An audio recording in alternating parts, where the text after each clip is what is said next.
भारतीय snack industry के दिग्गज और बीकाजी ब्रांड के संस्थापक व एसएमडी शिव रतन अग्रवाल का गुरुवार सुबह चेन्नई में दिल का दौरा पड़ने से निधन हो गया। वे अपनी पत्नी के ऑपरेशन के सिलसिले में पिछले 10 दिनों से सपरिवार चेन्नई में थे।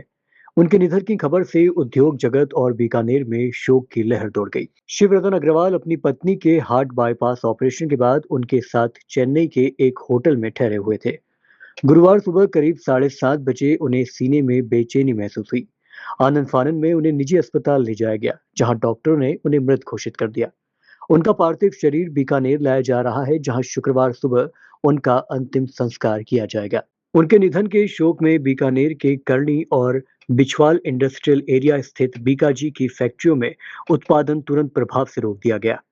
कंपनी ने आज की सप्लाई भी कैंसिल कर दी है। गौरतलब है कि इन प्लांटों में रोजाना 800 टन फूड आइटम्स बनते हैं, जिसमें अकेले 150 टन बीकानेरी भुजिया शामिल है। शिक्षा के क्षेत्र में केवल 8वीं पास होने के बावजूद शिव रतन अग्रवाल का विजन आधुनिक था।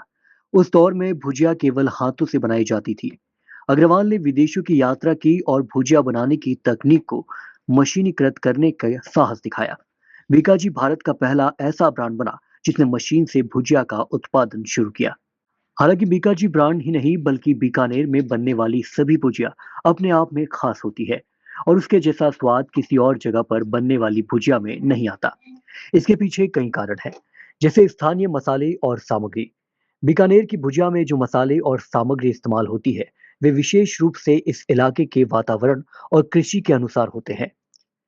बीकानेर की मिट्टी और जलवायु यहाँ के मसाले और दालों को एक विशिष्ट स्वाद देते हैं, जो अन्य जगहों पर उपलब्ध नहीं होते। इसके अलावा बीकानेर का तापमान और हवा भी भुजिया के स्वाद को प्रभावित करती है।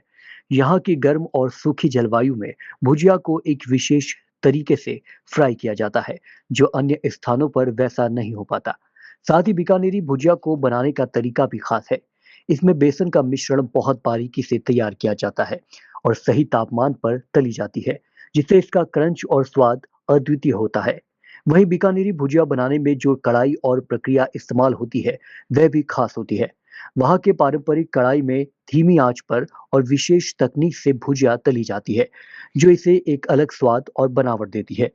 आपको बता दें कि बीकानेर में भुजिया बनाने की एक लंबी परंपरा है। यहाँ के कारीगर इसे पीढ़ी दर पीढ़ी बनाते आए हैं और उनका अनुभव और माहिर हाथ इस भुजिया के स्वाद को और भी बेहतर बनाते हैं। ये परंपराएं और तकनीकें अन्य स्थानों पर कम ही उपलब्ध होती है। इसलिए बीकानेरी भुजिया का स्वाद और गुणवत्ता कहीं और बेमिल होती है। अन्य जगहों पर अक्सर कोशिशें तो की जाती है, लेकिन इन विशेषताओं की वजह से वह उतनी अच्छी नहीं बन पाती।